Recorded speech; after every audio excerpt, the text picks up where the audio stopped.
முதல்ல சர்தார் 1 படம் எடுக்கும்போது, அந்த சர்தார் கேரக்டரோட வடிவமைப்பு எப்படி இருக்கும்னு என் மனசுக்குள்ள ஒண்ணு இருந்துச்சு. ஆ அது ஸ்டில் ஷூட்டு, டெஸ்ட் ஷூட் எல்லாம் ஸ்டில் லுக் டெஸ்ட் பண்ணி பார்க்கும்போது, ஆ ஒரு பயங்கரமான ஒரு ஃபீல் ஒண்ணு கிரியேட் ஆச்சு. ஆனா, அதோட இன்ட்ரோடக்ஷன் சீன் தான் சர்தார் 1ல ஃபர்ஸ்ட்டு ஷூட் பண்ணோம். அந்த ஜெயில்ல வந்துட்டு சர்தார் ஜெயில்லேருந்து வெளில கிளம்பி வர சீன். அந்த சீன் ஷூட் பண்ணும்போது எனக்கு கிடைச்ச ஒரு ஃபீலிங் என்னன்னா, நம்ம இந்த கேரக்டர் வந்துட்டு ரொம்ப நிலைச்சு நிற்கக்கூடிய ஒரு கேரக்டரா மாறுன்ற ஒரு தாட் எனக்குள்ள வந்துச்சு. இந்த கேரக்டர் வச்சு நம்ம நிறைய கதை சொல்ல முடியும் அப்படின்ற ஒரு தாட் எனக்குள்ள வந்துச்சு. ஸோ ஐ திங்க் சர்தார் 2க்கான முதல் விதை வந்து சர்தார் 1ல இந்த இன்ட்ரோடக்ஷன் சீன் எடுக்கும்போதே உருவாயிடுச்சுன்னு நான் நினைக்கிறேன். பட் ஸோ இது வந்து சர்தார் 1லேருந்து சர்தார் 2 வந்து ஒரு ப்ரீக்வல் சீக்வல். அதாவது வந்துட்டு இது வெறும் சீக்வல் மட்டும் கிடையாது, இது ஒரு ப்ரீக்வல் ஆல்சோ. அதாவது சர்தார் 1உடைய ஃப்ளாஷ்பேக்கில் அவருடைய முதல் மிஷனும், சர்தார் 2ஓட ஃப்ளாஷ்பேக்கில் அவரோட சர்தார் கேரக்டரோட முதல் மிஷனும், கரண்ட்ல நடக்கக்கூடிய கதையில் சர்தார் கேரக்டரோட கடைசி மிஷனும், 2 விஷயங்களுமே இந்த படத்தில் கலந்துருக்கு. இது ஒரு பெரிய கேன்வஸ். இது முதல் நன்றி வந்து லக்ஷ்மண் சாருக்கு தான் ஃபர்ஸ்ட் சொல்லணும். ஏன்னா கதை வந்து நானும் கார்த்தி சாரும் ஒரு ஃப்ளைட்டில் டக்குன்னு பேசிட்டோம். அது ஒரு 3/4 மணி நேரத்தில் முடிஞ்சிருச்சு அந்த மேட்ரு. பட் அதை அதை அதை அதை ரெடி பண்ணி இப்படி ஒரு கேன்வஸில் ப்ரெசென்ட் பண்ணணும் போது, அதாவது எல்லா ப்ரொடியூசரும் போடக்கூடிய முதல் வந்து நம்பிக்கை, அதுக்கப்புறம் தான் பணம். ஸோ அதான் அந்த நம்பிக்கையை ஃபஸ்ட்டு கொடுத்த லக்ஷ்மண் சாருக்கு மிகப்பெரிய நன்றி. அப்புறம் லக்ஷ்மண் சார் சொன்ன மாதிரி அந்த சர்தார் 1லே வந்து 24 ஹவர்ஸ் 36 ஹவர்ஸ்லாம் சர்தார் கார்த்தி சாருக்கு அந்த மேக்கப்பை போட்டு வச்சு கொஞ்சம் செஞ்சுட்டோம். ஆனால் அந்த மனதைரியத்தோட திருப்பி வந்தது கொண்டு கார்த்தி சாருக்கு மிகப்பெரிய நன்றி. ஸோ அதுக்கு ரொம்ப பெரிய தேங்க்ஸ். அப்புறம் முக்கியமாக இந்த ப்ரோலாக் நம்ம இன்னைக்கு ரிலீஸ் பண்ணுறதுக்கு இன்னொரு முக்கியமான காரணம் என்னென்னா, சர்தார்ன்ற கேரக்டர் எல்லாருக்குமே தெரியும். பார்ட் 1 படத்தை பார்த்த எல்லாருக்குமே படம் வந்து குறை நிறைகள் இருந்தாலும் அந்த கேரக்டர் யுனானிமஸாக ஆடியன்ஸால் லவ் பண்ணப்பட்ட கேரக்டர் நான் நம்புகிறேன். ஸோ அந்த கேரக்டர் எல்லாருக்குமே தெரியும். பட் இந்த ப்ரொலாகில் முக்கியமான விஷயம்னா, சர்தார் அடுத்து யாரை ஃபேஸ் பண்ண போகிறார், யார் அவரோட ஆன்டாகனிஸ்ட், யார் அவரோட எதிரி, யார் அவருக்கு எதிர்த்து நிற்க போகிறாங்கன்றதுக்கான ஒரு இன்ட்ரடக்ஷனுக்கும் இந்த ப்ரொலாக் ஒரு முக்கியமான ஒரு விஷயமா இருக்குன்றதுனால தான் இந்த ப்ரொலாகின் உங்களுக்கு நாங்கள் ப்ரெசென்ட் பண்ணோம். அதில் வந்துட்டு எஸ்ஜே சூர்யா சார் அவர் தான் இந்த இந்த கதையை முதல்ல எஸ்ஜே சர்வீஸ் சார்கிட்ட சொல்லும்போது, அவர் வந்து எனக்கு தெரிஞ்ச ஒரு ஆக்சுவலாக கதை கேட்கறதுக்கு முன்னாடியே முடிவு பண்ணிட்டார்னு நினைக்கிறேன். ஏன்னா இந்த படம் ஏன்னா நான் கதை சொல்லி ஃபுல்லாக கூட முடிக்கல, அதுக்குள்ளே ஓகே சார் சூப்பர் சார் அப்படின்றப்ப. ஸோ ரொம்ப நன்றி சார் எஸ்ஜே சூர்யா சார் இந்த படத்தை ஒத்துக்கிட்டதுக்கு. வந்திருக்க பிரஸ் நண்பர்கள் அனைக்கும் நன்றி. மறுபடியும் மீட் முபாரக். நன்றி, வணக்கம். சர்தார் 2 ஒரு ரிமார்க்கபிள் ஃபில்முங்க. நான் ரொம்ப என்ஜாய் பண்ணேன். மித்ரன் சார் வந்து லக்ஷ்மண் சார் ஃபோன் அடிச்சு இந்த மாதிரி டைரக்டர் வருவார், Lakshman sir Venkatesh sir phone அடிச்சு சொன்னாங்க அந்த மாதிரி டைரக்டர் வருவார், கதை சொல்ல வராரு அப்படின்னு சொன்னாங்க. சர்தார் 1 வந்து எனக்கு ரொம்ப பிடிச்ச படம். சரி அது சீக்வலில் என்ன பண்ணுறாங்க அப்படின்னு சொல்லிட்டு எனக்கு ஒரு எக்ஸைட்மெண்ட் இருந்துச்சு.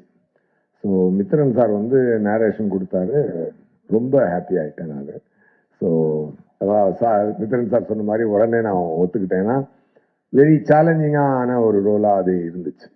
அதுக்கு வந்து அவர் டிசைன் பண்ண விதம், இந்த என்னோட கேரக்டர் அவர் டிசைன் பண்ண விதம், சர்தாருக்கு உண்டான கோல், சர்தார் இந்த படத்தில் எடுத்துக்கக்கூடிய எஃபர்ட், அது எல்லாமே ஒரு அழகான ஒரு படமாக அது ஃபார்ம் ஆயிருக்கு. ஒரு நம்ம நேட்டிவிட்டி உள்ள ஒரு மெசேஜும், இன்டர்நேஷ்னல் தரமுமான ஒரு ஏஜென்ட் ஸ்பை படம் வந்து ஒரு ஹாலிவுட் தரமான ஒரு விஷயம். அதை வந்து நம்ம ஊர் மக்களுக்கும் கனெக்ட் ஆகிற மாதிரி, புரிகிற மாதிரி, முக்கியமாக என்டர்டெயின் பண்ணுற மாதிரி அதை வந்து ரொம்ப அழகாக கன்ஸ்ட்ரக்ட் பண்ணியிருந்தார் டைரக்டர் மித்ரன் சார். ஒவ்வொரு டைரக்டர் நல்ல டைரக்டராக இறைவன் கொடுக்குறான் எனக்கு. நல்ல மாதிரி நம்மளை செதுக்குறாங்க. நம்மளும் டைரக்டர் என்ன சொல்கிறாரோ அதை பிடிச்சி போயிடுறாரு. அதுதான் அதோடைய ஹைலைட்டாக இருந்துச்சு. நான் ரொம்ப என்ஜாய் பண்ணேன். இன்னொரு டே பிஃபோர் ஸ்டேடியை விட ஒரு வைட்டல் சீன் ஷூட் பண்ணாங்க டைரக்டர் சார். அது கிட்டத்தட்ட ஒரு ஃபுல் டே, நெக்ஸ்ட் டே வந்து கண்டினியூ பண்ணி நைட்டு 2:20 வரைக்கும் ஷூட் பண்ணோம். யோகி பாபு சார், நான் இது கவுண்டரில் அங்கே கார்த்தி சார் எல்லாமே சேர்ந்து எக்ஸ்ட்ராடினரி சீனாக அது வந்துச்சு. அப்போ தான் எனக்கு ஒரு விஷயம் தோணுச்சு. நான் ப்ரொடியூசர் சாருக்கு அந்த ரிக்வெஸ்ட் வச்சுருக்கேன், சார் தயவு செஞ்சு இந்த படத்தை ஹிந்தியில் ஸ்ட்ரெயிட் ரிலீஸ் பண்ணுங்க அப்படின்னு சொல்லி நான் சொன்னேன். கண்டிப்பாக ஒரு இன்னைக்கு வந்து பேன் இண்டியன் ரிலீஸ் பண்ணி மிகப்பெரிய ரெஸ்பான்ஸ் வாங்கின படங்கள் லிஸ்ட்டில் இது முக்கியமாக வந்து நிற்கும் அப்படின்ற நம்பிக்கை எனக்கு இருக்குது. அதை தனியாகவும் சொல்லிட்டேன், ஊடகத்தின் மூலமாகவும் உங்கள்கிட்ட சொல்லிக்கிறேன். கண்டிப்பாக இருக்கும். என்னன்னா the thing is 3 genuine people. First producer sir, அவர் வந்து என்ன கார்த்திக் சார் என்ன பிளைண்டாக டிசைட் பண்ணாலும் அதை அப்படியே அக்செப்ட் பண்ணி பண்ணுற ஒரு ஃப்ரெண்ட்ஷிப் அவங்களுக்குள்ள. அது என்ன பொருள் செலவாக இருந்தாலும் என்ன ஒரு இதாக இருந்தாலும் ஒருத்தருக்கு ஒருத்தர் கை கொடுத்து நின்று கலையை மட்டுமே நேசித்து ஒரு சிறந்த படத்தை எடுக்கணும் அப்படின்ற ஒரு passionate producer and passionate actor. அதுக்கு தீனி கொடுக்குற அளவுக்கு ஒரு கண்டென்ட் கிரியேட்டர் நம்ம டைரக்டர் சார். இந்த 3 பேரும் உண்மையாகவே வந்து வெரி வெரி என்ன சொல்ல கிரேட்டுங்க. நான் ரொம்ப என்ஜாய் பண்ணேங்க இந்த டீமோட ஒர்க் பண்ணும்போது. நான் ரொம்ப என்ஜாய் பண்ணேன் அதை. Every scene I enjoyed. அந்த மித்ரன் சாரோட சென்சிபிலிட்டி, லுக் அண்ட் ஃபீல் எல்லாமே ஒரு தரமாக இருந்துச்சு. ஜார்ஜ் சாரோட ஒளிப்பதிவு ரொம்ப பிரமாதமாக இருந்துச்சு. 2 பேரும் ஃப்ரெண்ட்ஸ், எல்லாருமே ஃப்ரெண்ட்ஸ் ஆக்சுவலாக. அதனால தான் அவங்களுடைய கனவை வந்து காசை மீறி பிளான் பண்ணி அடிக்கிறாங்க. ஸோ அதுக்குண்டான ரெஸ்பான்ஸ் என்டையர் இந்தியா இருக்குன்றதை நான் நம்புகிறேன், உண்மையாகவே நம்புகிறேன். அண்டு கார்த்தி சாரோட டெடிகேஷனை பற்றி சொல்லணும்னா, கார்த்தி சார் இருக்கக்கூடிய பெரிய ப்ளஸ் என்ன அப்படின்னு சொல்லி சொன்னால், மூளையும் மனசுக்கும் ஃபில்டரே இல்லாமல் வார்த்தை வரும். அது நல்லதாக இருந்தாலும் சரி, அது தப்பாக இருந்தாலும் சரி, எதாக இருந்தாலும் ஸ்ட்ரெயிட்டாக பேசக்கூடிய ஒரு ஃபில்டர் இல்லாத ஒரு சிறந்த மனிதர். நல்ல நடிகர் போக ஒரு சிறந்த மனிதர். ரொம்ப சின்சியரான ஆக்டர். அதை வந்து எப்படி சொல்ல, ஒரு star actor. And Mithran sir சொன்ன மாதிரி கிட்டத்தட்ட அந்த கெட்டப்லாம் போடுறதுக்கு 2.5 hours, ரிமூவ் பண்ணுறதுக்கு 45 minutes. அப்படி எவ்ரிடே அதை கேரி பண்ணி பண்ணுறதுன்றது. இதுக்கப்புறம் அவர் அதுக்குள்ளே எடுத்துக்கிட்டு அந்த தாடிக்குள்ளே இருந்துக்கிட்டு அந்த கண்ணை வச்சுட்டு அவர் நடித்த ஒரு விதம் ரொம்ப அழகாக இருந்தது. ஒரு நண்பனாக நான் அதை ரொம்ப ரசித்தேன். ஸ்பாட்டில் ரொம்ப we had a very good time. Definitely மக்களும் நல்லா என்ஜாய் பண்ணுவாங்க. Sardar 2 will be a super duper hit. Thank you so much. Actually ஒரு மிகப்பெரிய ஒரு மேடை. இந்த மேடையில் வந்து எப்படி நான் லேட்டாக வந்தனோ அதே மாதிரி இந்த படத்துக்குள்ளேயும் சர்தார் 2ங்கிற இந்த ஃபேமிலிக்குள்ளேயும் நான் கொஞ்சம் லேட்டாக வந்திருக்கேன். பட்டு ஒரு 10 வருஷத்துக்கு முன்னால் மித்ரன் வந்து ஒரு கதை இதே இடத்துல, அதாவது சர்தார் 1ஓட கதை அதை வந்து இதே இடத்துல என்கிட்ட சொல்லியிருக்கிறாரு. அப்போ ஒரு வாட்டர் பாட்டில் வச்சு வாங்கி அப்போ கதை சொல்லியிருக்கோம். அப்போ நான் வந்து இவர் வந்து அவருடைய தாட்ஸ், அவருடைய ஸ்கிரிப்ட்ஸு, அவருடைய நாலேஜ் எல்லாமே எப்படி இருக்குன்னா, ஒரு என்ன சொல்கிறது, ஒரு இங்கிலீஷ் படம் பண்ணணும் அப்படிங்கிற மூடில் தான் இருக்கும். ஒரு ஒரு ஹாலிவுட் ரேஞ்சில் இருக்கக்கூடிய கண்டென்ட் வந்து நம்ம ஊர் தமிழ் கண்டென்ட்டாக இருந்தாலும், நம்ம ஊர் மக்களுடைய எமோஷன்ஸ் இருந்தாலும், அதை வந்து ஒரு ஒரு ஒரு இன்டர்நேஷ்னலாக அதை ப்ரெசென்ட் பண்ணணும்னு நினைக்கிறக்கூடிய ஒரு டெக்னிக்கலி ரொம்ப ஸ்ட்ராங்கான, எமோஷ்னலி ரொம்ப கனெக்டடாக படம் பண்ணக்கூடிய ஒரு டைரக்டர். அவர் கூட ஒர்க் பண்ணணும்னு ரொம்ப ஆசை.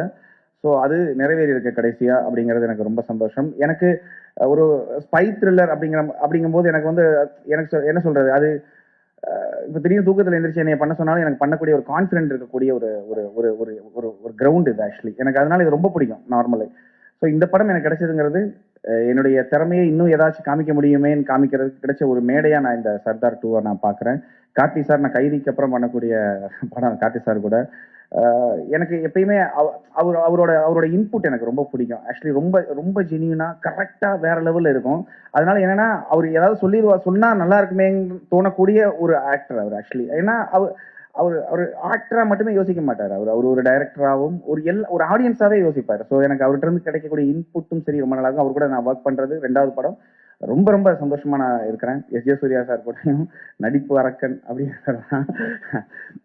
ஸோ இந்த படம் ஒரு ஃபேமிலி ப்ரொடக்ஷன் ஹவுஸில் பண்ணுற மாதிரியான ஒரு ஃபீல் எனக்கு கொடுக்குது. ஏன்னா பிரின்ஸ் பிக்சர்ஸ் எப்பயுமே அவங்க எப்பயுமே என்னை ஒரு மியூசிக் டைரக்டர், ஒரு டைரக்டருங்கிற அந்த ஒரு இதுலேயே டீல் பண்ணவே மாட்டாங்க. அது அதனால என்னன்னு தெரியல, இப்ப நமக்கு என்ன சொல்றது, ஒரு திட்டுனாலும் வாங்கிக்கிறலாங்கிற மாதிரி இருக்கும், பாசமா பேசினாலும் வந்து ரொம்ப எதுக்குங்க இந்த தேங்க்ஸ், ஃபேமிலிக்குள்ள தேங்க்ஸ் சொன்னா பிடிக்காது இல்லையா, அந்த மாதிரி ஒரு ஃபீல், ஒரு ஃபீல் இருக்கு, ஒரு கனெக்ஷன் இருக்கு அவங்களுக்கு எனக்கு. அப்புறம் அவரோட டேஸ்ட் என்னங்கிறது என்னால ஈஸியா தெரிஞ்சுக்கிற முடியும். ஏன்னா every production house, every producer இல்லைன்னா எவ்ரி டைரக்டர் வந்து டிஃப்ரெண்ட் ஐடியாஸ் வச்சிருப்பாங்க, அவங்களோட டேஸ்ட் வேற மாதிரி இருக்கும்.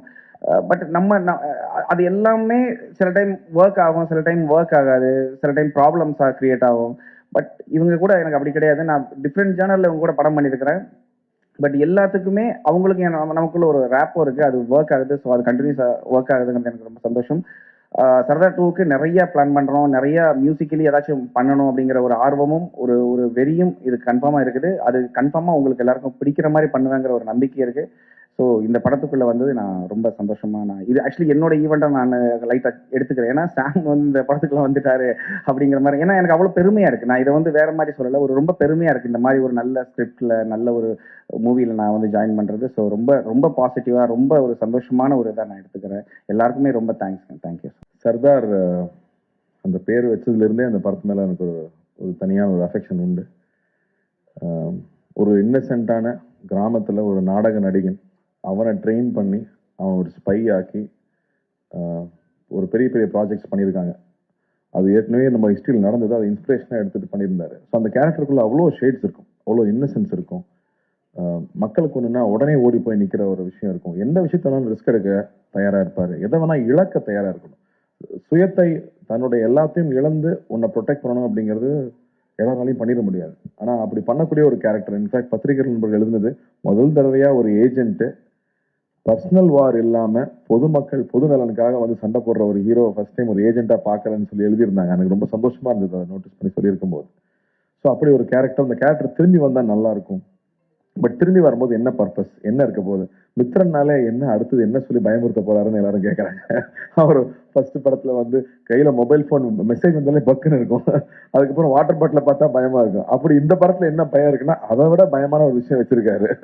உண்மையாவே ஸ்கேரியான ஒரு பெரிய ஒரு விஷயம் இந்த படத்தை கையில தொட்டிருக்காரு. அப்போ வந்து how good is a hero is வந்து ஹவு பிக் இஸ் த வில்லன்ங்கிறத வச்சுதான். 2 பேர் சண்டை போட போறாங்க, இந்த 2 பேர்ல 2 பேருமே மிகப்பெரிய ஆளா இருந்தா தான் அந்த போர் சுவாரஸ்யமா இருக்கும். அப்படி இந்த படம் ஒரு மிகப்பெரிய போரை பத்தி பேசுது. அதுக்கு ஆப்போசிட்ல எஸ் ஜே சூர்யா சார் வந்திருக்காருங்கும் போது நான் ரொம்ப ரொம்ப சந்தோஷப்பட்டேன். ஏன்னா அந்த படம் பெருசாகணும்னா, அந்த போர் பெருசாகணும்னா அந்த அந்த இரு துருவங்கள் பெருசா இருக்கணும். சர்தார் வந்து ஸ்பாட்ல இருக்கும்போதே வந்து சர்தார் வந்துட்டாரு, சார் வந்துட்டாருன்னு தான் பேசுவாங்க. அதே விஜய் கேரக்டர் ரொம்ப விஜய் வந்துட்டான் அப்படிம்பாங்க. டேய் ரெண்டும் நான் தான்டா, கொஞ்சம் மரியாதையா பேசுகிறேன். பட் அது அந்த ரெஸ்பெக்ட் வந்து ஷூட்டிங் ஸ்பாட்லேயே தெரியும். ஸோ இந்த படம் ஆக்சுவலாக ரொம்ப என்ஜாய் பண்ணோம். நான் ஃபஸ்ட்டு எப்பவுமே மித்ரனுக்கு ஒரு பழக்கம், ஃப்ளாஷ்பேக் தான் ஃபஸ்ட்டு ஷூட் பண்ணுவாப்புல. அது ஷூட்டிங் ஆரம்பித்து உள்ளே போய் நான் பயந்துட்டேன். ஃபஸ்ட்டு ப்ரொடியூசர் தான் பார்த்தேன், எப்பா என்னப்பா செலவு பண்ணிகிட்டு இருக்கீங்க. ஏன்னா பெரிய பெரிய ஆக்ஷன் ஃபிலிம்ஸ் பண்ணும்போது பெரிய இந்த செட்டப்ஸ் ரொம்ப முக்கியம். அப்படி ஒவ்வொரு செட்டப்பும் அவ்வளோ பெருசாக இருந்துச்சு. லக்கூட்டு கேட்டு லக்கு என்னம்மா இது, இல்லைம்மா நல்லா வரும் பயப்படாது. ஏன்னா எனக்கு ப்ரொடியூசருக்கு பயமாகவே இருக்குது, ப்ரொடியூசர் சேஃப் ஆகணும். ஏன்னா வெறும் ஒரு ஐடியாவையும் உழைப்பை மட்டுமே நம்பி அவ்வளோ பொருட்செலவு, அவ்வளோ பெரிய ரிஸ்க் எடுத்துட்டு இருக்காங்க. நீ ப்ரொடியூசராக இருக்கிறது அவ்வளோ ஈஸி இல்லை. ரிலீஸ் வரைக்கும் ப்ரொடியூசர் தான் பண்ண வேண்டியது இருக்குது. எல்லா ரிஸ்க்கும் ஆன் த ப்ரொடியூசருங்கும் போது அந்த அந்த பயம் எப்பவுமே மைண்டில் இருந்துகிட்டே இருக்கும், அவங்க சேஃப் ஆகணும்னு. பட் அந்த அளவுக்கு இந்த படத்தில் மித்ரனோட உழைப்பு வந்து ரொம்ப ரொம்ப இம்பார்ட்டண்ட்டாக நான் பார்க்குறேன். அவ்வளோ டீட்டெயில்டாக ஒர்க் பண்ணி எல்லா விஷயமும் போய் புரியணும், அதே சமயத்தில் அது சுவாரஸ்யமாகவும் இருக்கணும் அப்படிங்கிறதுக்கு நிறைய மெனக்கெட்டு இருக்காப்புல. And S J Suryah sir செட்டில் இருக்கும்போது சொல்லவே வேண்டாம், அவர் வந்து எவ்வளோ தீனி கொடுத்தாலும் பத்துறதில்லை அவருக்கு. கேட்டு கேட்டு கேட்டு கேட்டு அவர் வாங்கி பண்ணுறதை பார்க்கறதுக்கே சந்தோஷமா இருக்கும். இன்ஃபேக்ட் அவர் செட்டில் இருந்தாங்கன்னா நாங்கள்லாம் செல்ஃபோனே தொடரதே இல்லை. ஏன்னா வந்து ஷார்ட் நோட்டில் எல்லாரும் செல்ஃபோனுக்கு போயிடுவாங்க. பட் இதில் வந்து அப்படி இல்லவே இல்லை.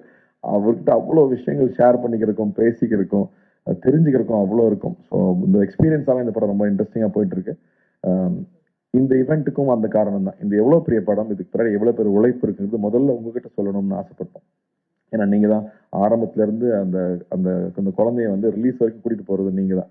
ஸோ அந்த வகையில் அவங்க முன்னாடி ஃபஸ்ட்டு காமிக்கணும்னு ரொம்ப ஆசைப்பட்டோம். ஸோ உங்களுக்கும் பிடிச்சிருக்கோன்னு நம்புகிறேன். அதே மாதிரி சாம் வந்து கைதிக்கு அப்புறம் பண்ணுறோம். அண்ட் ஒரு ஸ்பை ஃபிலிம்னா ரஹ்மான் சார் சொல்லிட்டே இருக்காரு இல்லையா, நம்மளுடைய கதையாக இருக்கணும், நம்ம எமோஷன்ஸாக இருக்கணும், நம்ம ப்ரெசன்டேஷன் இன்டர்நேஷனலாக இருக்கணும். அப்போ தான் அடுத்த லெவலுக்கு நம்மளுடைய படங்கள் வெளியில் போக முடியும் அப்படின்னு சொல்லிட்டே இருப்பார். அதுக்கான டீம், நம்மளோட எடிட்டர் ஆகட்டும், ஜார்ஜோட ஒர்க் ஆகட்டும், இல்லை ஸ்டண்ட்ஸில் வந்து திலீப்போட ஒர்க் ஆகட்டும், இப்போ சேதனோட ஒர்க் ஆகட்டும், ஐ திங்க் எல்லா டெக்னீஷியன்ஸும் they're giving their best for this film. And writing also, இந்த படத்தில் இருக்கிற டயலாக்ஸ் ஆகட்டும், ஏன்னா அவ்வளோ ஈஸி இல்லை இந்த கான்செப்ட் அழகாக கொண்டு வந்து சேர்க்கறது. ஸோ அந்த வகையில் ரொம்ப திருப்தியாகவும் இருக்குது. அண்ட் லுக்கிங் ஃபார்வர்ட், இன்னும் நிறையா இந்த படத்தை பற்றி பேசணும். பட் ஃபஸ்ட்டு முன்னோட்டமாக இந்த படம் இவ்வளோ உழைச்சிருக்கோம், அந்த உழைப்போட ஒரு சின்ன ஒரு கிளிம்ஸ் உங்ககிட்ட காமிக்கிறது தான் இங்கே வந்திருந்தோம். ரொம்ப ரொம்ப நன்றி. உங்களுடைய தொடர்ந்து உங்களுடைய அன்பு எப்பவுமே எங்களுக்கு தேவை. அண்ட் ஈத் முபாரக் எல்லாருக்கும். நன்றி. தேங்க்யூ.